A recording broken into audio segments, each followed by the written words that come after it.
Salut, moi c'est Jean-Guy Langa. Bienvenue dans la nouvelle chaîne Entreprendre en Afrique. Entreprendre en Afrique va vous proposer plusieurs thèmes dans l'entrepreneuriat. Aujourd'hui, je vais vous parler justement des 5 étapes à traverser avant de démarrer son poulet de chair.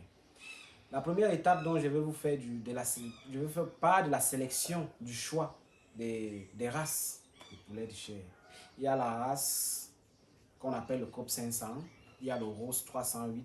Les deux races, je me limite à ça aujourd'hui. Il y en a plusieurs, je me limite aux deux parce que le plus souvent, les éleveurs utilisent ces deux. Vous allez me demander pourquoi ces deux. Ces deux, c'est parce que ce sont les deux les plus rapides. Les plus rapides à engraisser, en croissance. Maintenant, après, je vais vous parler du choix de l'âge des poussins. Parce que beaucoup ont ces problèmes avant de démarrer. Je vais commencer avec quel âge de poussin, les 21 jours. Non, tu pars là-bas, on te dit les 1 jour sont mieux, nous que te dit les 21 jours. Bref, je vous dis, pour choisir les 1 jour, les 1 jour sont bien. Pourquoi? Parce que tu prends le poussin d'un jour. Tu as tout le contrôle sur lui. Tu sais que du premier jour jusqu'au 45e jour, tu te rassures que tes vaccins ont été bien respectés. Ta prophylaxie a été bien respectée. Or, quand tu peux prendre un poussin de 21 jours, je ne dis pas que le poussin de 21 jours est mauvais. Non. Maintenant, ça dépend de qui a élevé ce poussin de 0 à 21 jours avant de le vendre. Tu peux prendre un poussin de 21 jours que les gars ont zappé sur le vaccin. Qu'est-ce que tu vas faire? Comment est-ce que tu vas connaître cela? Il n'y a pas de preuve, il n'y a rien qui est marqué dessus qu'ils ont respecté ou pas. Donc, moi, en tant qu'éleveur, j'encourage les gens à prendre les poussins d'un jour. Et ils disent que bon, pour chauffer un poussin d'un jour, c'est difficile. Bon, en troisième étape dont je vous parle du démarrage. Le démarrage d'un poussin est si simple. Quand on vous dit pas que c'est difficile pour démarrer un poussin, il y a trop de techniques. Non, non, non. Tu peux démarrer avec tes poussins. Tu prends juste ton comment je vais appeler, il y a le radiant qui sert de chauffage, il y a le fût de chauffage artisanal, on te tape un fût de chauffage artisanal, dès qu'on te le fait, tu viens, tu le places dans ta poussinière, tu finis bien de dimensionner ta poussinière selon le nombre de poules. Après, dans avoir dimensionné ta poussinière, tu mets tes abreuvoirs, tu mets tes mangeoires. La température à respecter dans cette poussinière est de 36, 37, 38 degrés maximal. Bon.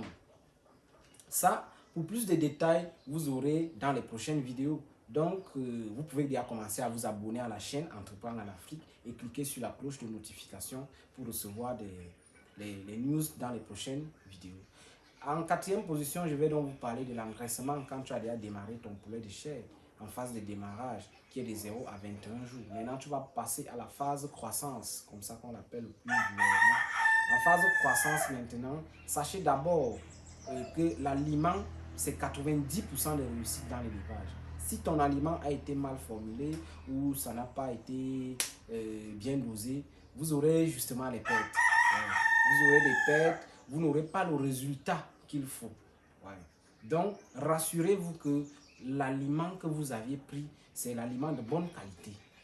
Comme j'ai dit tout à l'heure, dans d'autres vidéos, je vous donnerai des détails sur l'aliment, sur le poussin, sur la race, sur comment vacciner, la prophylaxie. Il y aura beaucoup dans les prochaines vidéos.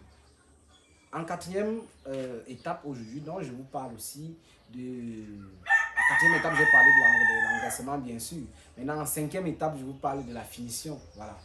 La finition, à lui, commence à 33 jours.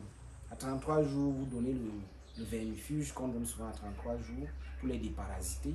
Maintenant, l'aliment continue aussi. Ne jamais laisser les mangeoires vides. Ne jamais laisser les abreuvoirs vides. Ça, c'est la règle de la finition ou de tout l'élevage même en général durant le processus. Parce que à finition, et rassurez-vous aussi que l'aliment que vous aviez pris n'est pas un aliment qui a été trop engraissé.